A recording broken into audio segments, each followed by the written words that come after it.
சட்டமன்ற தேர்தல் முடிவுகள் அறிவிக்கப்பட்ட ஜம்மு காஷ்மீரில் காங்கிரஸ் கூட்டணியும் ஹரியானாவில் பாஜகவும் ஆட்சியை கைப்பற்றியிருக்கின்றன. இரு மாநிலங்களிலும் பல்வேறு தொகுதிகளில் தொடக்கம் முதலே கடுமையான இழுபறி நீடித்த நிலையில் தேர்தல் முடிவுகள் குறித்து இப்போது பார்க்கலாம். 90 தொகுதிகளை கொண்ட இரு மாநிலங்களிலும் பெரும்பான்மை பெறுவதற்கு 46 இடங்களில் வெற்றி பெறுவது அவசியமாகும். ஹரியானாவில் காங்கிரஸ் கட்சி தனிப்பெரும்பான்மையுடன், அதாவது 50க்கும் அதிகமான தொகுதிகளில் வெற்றி பெற்று ஆட்சி அமைக்கும் என்ற தேர்தலுக்கு பிந்தைய கருத்து கணிப்புகள் அனைத்தையும் தேர்தல் முடிவுகள் உடைத்துள்ளன.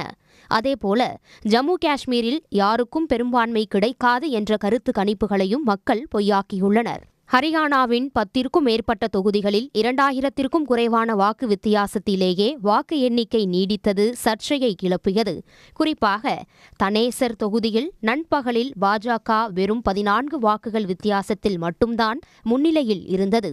நண்பகலில் லோஹாரு தொகுதியில் 68 வாக்குகள் வித்தியாசத்தில் மட்டுமே முன்னிலை பெற்ற காங்கிரஸ் கட்சி இறுதியில் 792 வாக்குகள் வித்தியாசத்தில் வெற்றி பெற்றது.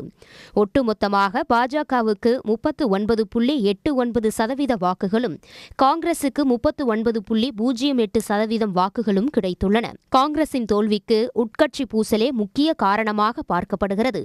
காங்கிரசுடன் தொகுதி உடன்பாடு ஏற்படாததால் மாநிலம் முழுவதும் தனித்து போட்டியிட்ட ஆம் ஆத்மி கட்சி 1.79% வாக்குகளை பெற்றுள்ளது குறிப்பிடத்தக்கது.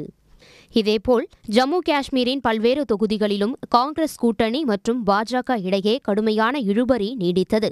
2000க்கும் குறைவான வாக்கு வித்தியாசத்திலேயே 15 தொகுதிகளில் வெற்றி தோல்வி அமைந்தது. 2014 தேர்தலில் 28 தொகுதிகளில் வென்று பாஜக ஆதரவுடன் ஆட்சி அமைத்த மக்கள் ஜனநாயக கட்சிக்கு இம்முறை 3 தொகுதிகள் மட்டுமே கிடைத்துள்ளது.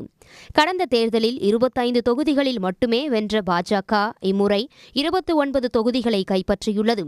அதே நேரத்தில் 2014 தேர்தலில் 15 தொகுதிகளில் மட்டுமே வெற்றி பெற்று 3வது இடத்திற்கு தள்ளப்பட்ட தேசிய மாநாட்டு கட்சி இம்முறை 42 தொகுதிகளை கைப்பற்றி 10 ஆண்டுகளுக்கு பிறகு அரியணை ஏறியுள்ளது.